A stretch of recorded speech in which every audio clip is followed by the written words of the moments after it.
ప్రియమైన దేవుని బిడ్డలారా, తల్లి శ్రీ సభ ఈ రోజు మనకు ధ్యానించడానికి ఇచ్చినటువంటి విషయం ఏమిటిదంటే సదా జాగరూకులై ఉండుడు.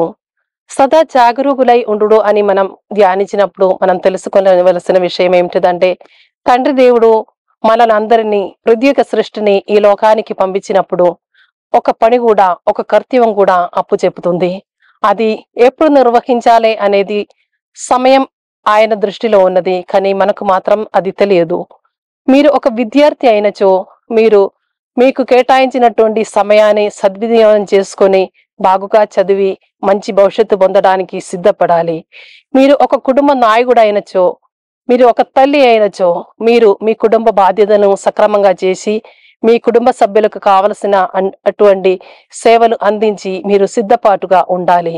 మీరు దేవుని యొక్క పిలుపు పొందిన వ్యక్తి అయినచో మీకు అప్పచెప్పిన బిడ్డల కోసం మీరు సదా నిస్వార్థంగా పనిచేసి వాళ్లకు సేవలు అందించి దేవుని మహింపరచి ఎప్పటికీ ఉండాలి.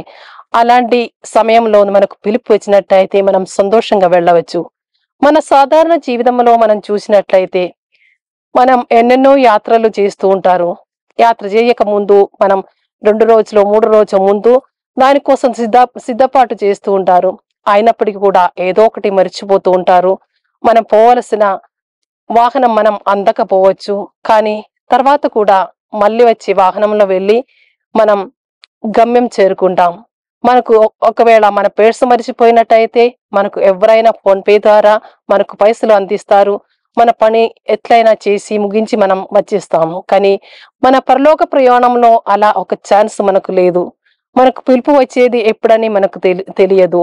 మనం తీసుకు వెళ్ళవలసిన వస్తువులు లేకపోతే మనం దేవుని కోసం మన జీవిత ఆధ్యాత్మికత కోసం కూడబెట్టుకున్న ఏమి కూడా ఇంకొకరు మనకు అందించరు.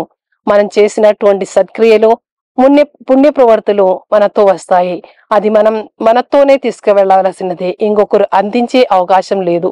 కాబట్టి మనం ఎవరైనా కూడా మన సమయాన్ని సద్వినియోగం చేసుకొని మన పోతుతనం విడనాడి మనం మన జీవితాన్ని సక్రమంగా చేసి ముందుకు సాగినట్లయితే ఈ దేవుడు పిలిచే సమయంలో, దేవుని చెంతకు చేరవలసిన సమయంలో మనం సంతోషంగా ప్రశాంతంగా వెళ్ళవచ్చు. దానికోసం మనం కృషి చేస్తాం. దేవుడు మనల్ని అందరినీ దీవించును గాక.